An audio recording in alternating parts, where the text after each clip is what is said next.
Taoiseach, I think it's important to take this opportunity to bring a bit of balance into the discussions around the visit of the US President and his wife, given the almost unprecedented slobbering over them that the nation has been exposed to over the last number of days. And it's really hard to know which is worse, whether it's the outpourings of the Obamas themselves or the sycophantic fawning over them by sections of the media and the political establishment. We've had separate and special news bulletins by the state broadcaster to tell us what Michelle Obama and her daughters had for lunch in Dublin, but very little questioning of the fact that she was having lunch with Mr. Tax Exile himself.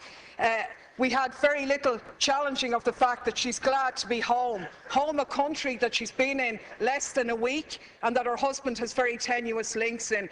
And of course, the biggest irony of all, the protestations of Obama himself in his speech to the children in Northern Ireland about peace, when he said, "Those who choose a path of peace, I promise you that the United States of America will support you every step of the way. We will be the wind at your back." Now I ask you, is this person going for the Hypocrite of the Century award? Because we have to call things by their right names. And the reality is that by any serious examination, this man is a war criminal. He has just announced his decision to supply arms to the Syrian opposition, including the jihadists, fueling the destabilisation of that region and continuing to undermine secularism and knock back conditions for women.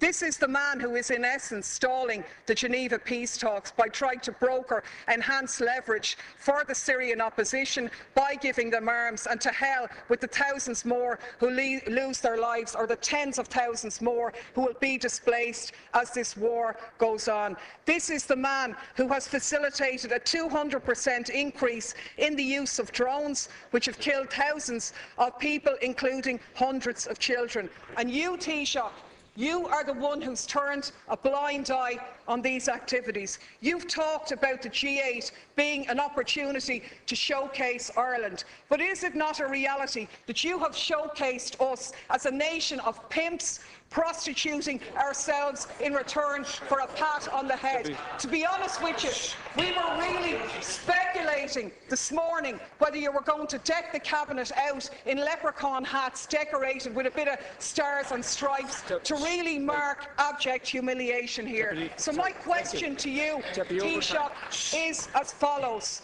What steps are you going to take to follow in the correct statements and the correct decision of your colleague Taoiseach Eamon Gilmore, who voted against the lifting of the arms embargo in relation to Syria? What steps are you going to take to ensure that no weapons for Syria are going to go through Shannon in breach of our international laws on neutrality? What steps are you going to take to showcase this country not as a lapdog of US imperialism, but as an independent nation with an independent foreign policy which takes a lead in international diplomacy to outlaw the use of drones, the favourite method of extermination of your friend Mr. Obama? On the Taoiseach.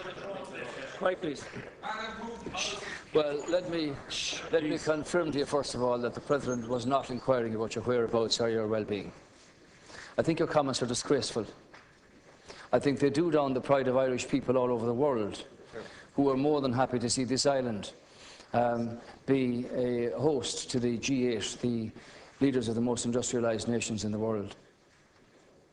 And for you, Deputy Daly, to stand up here and criticise the American President for giving a continuation of support for a fragile peace process in Northern Ireland, where over 3,000 people lost their lives over 30 years, is a disgraceful do-down. And if you represent those people on the back line over there, if that's the kind of comment that you intend to make, well then it's beneath you actually.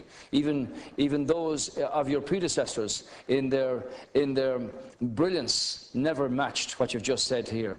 Let me remind you that the communities in Northern Ireland and the politicians from administrations in this House here, of all governments, together with British governments and Northern Ireland politicians and Northern Ireland communities, have put together a very fragile peace And far be it from you to come in here and criticise somebody who wants to support that process, visibly, personally, and with assistance from the United States, where 35 million Irish Americans, Deputy Daly, want this peace process to continue. And the young lady, the young student who introduced the President in Belfast, put her finger on it very well when she said, the reality is that Northern Ireland has had a past, and the reality is that Northern Ireland has a future. And that future, Deputy Daly, is one where peace in communities and across communities should abound. And it's beneath you to say that the American President should not be a party to keeping that process alive and visible. Insofar as the discussion on Syria is concerned, there was a serious discussion at the G8 summit with the members of the G8 themselves. I'm not sure whether you favour the Russian intervention here or whether you favour what the European Union put forward. While there was division among the countries in Europe about the lifting of the arms embargo, Ireland took a very clear position on this, which was articulated by the Taoiseach, that the embargo should not be lifted. But the conclusion of the G8 summit was that the Geneva peace talks should take place. Nobody wants to see wanton slaughter and the exodus of hundreds of thousands of people from Syria. And far from a warmongering discussion, the situation here is, what can you do to bring about discussions and negotiations that will restore, in the first instance, peace to this situation, and in the second instance, a structure that will allow Syria to continue in the time ahead without the obscenities and the humanitarian crisis that we've witnessed in the last 2 years. Deputy Daly, 1 minute. Please. Yeah. 1 minute, Deputy.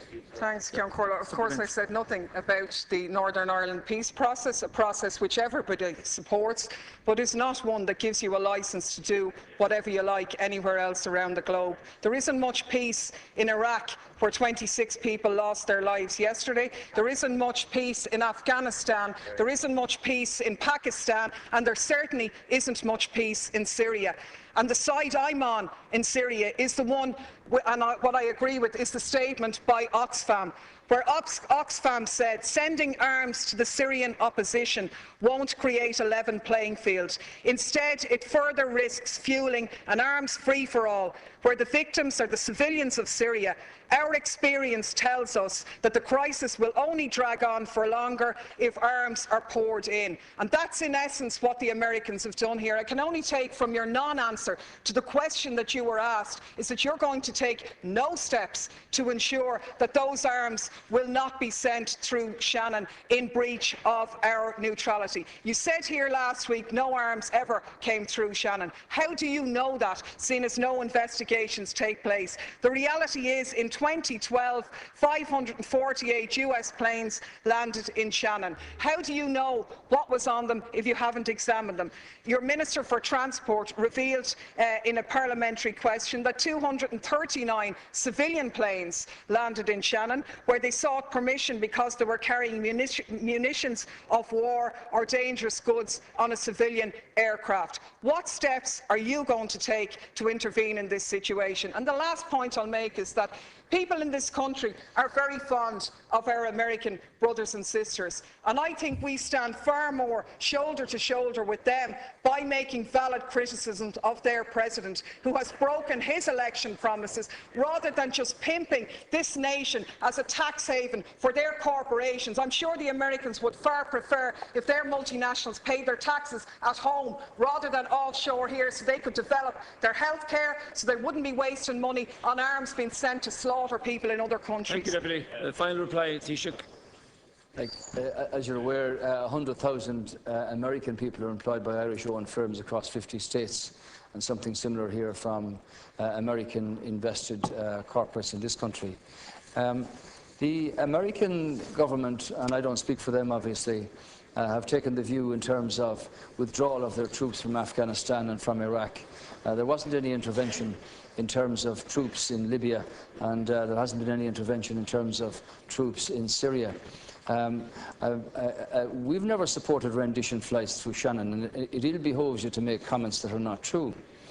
Now, I think out of the middle of all that rant, you seem to support the government position here, which was articulated by the Taoiseach at the Minister of Foreign Affairs, that this country did not support and does not support the lifting of the arms embargo in Syria, because clearly with a multi opposition, very diverse factions in that opposition, these are very vexed questions. So the decision of the European Council to not agree in terms of the embargo means that that opportunity presents itself. But everybody at the G8, as I understand it, was focused on getting the peace talks in Geneva underway, which might bring about some sense of solution here. Clearly, you haven't condemned the Iranians or the Hezbollah or the Russians for supplying arms to the Assad regime. You haven't commented upon the atrocities carried out under President Assad in Syria at all. You seem to have a very biased view about the wanton slaughter of the Syrian people. And everybody on this side, insofar as we're party to the European Union, wants to see a structure that will bring about the removal of President Assad, but peace restored to that country and its troubled people, and the hundreds of thousands who have had to exit us across the border with nothing but their families and a few belongings with them. So, in that sense, Deputy Daly, I hope, and it's the hope of the government, that the peace talks in Geneva can actually take place and that something comes from them. And while I wasn't at the discussion about Syria at the G8, my understanding is that there was a very frank disclosure about the various views here, and that hopefully something beneficial will come from that. That's the answer to your question. That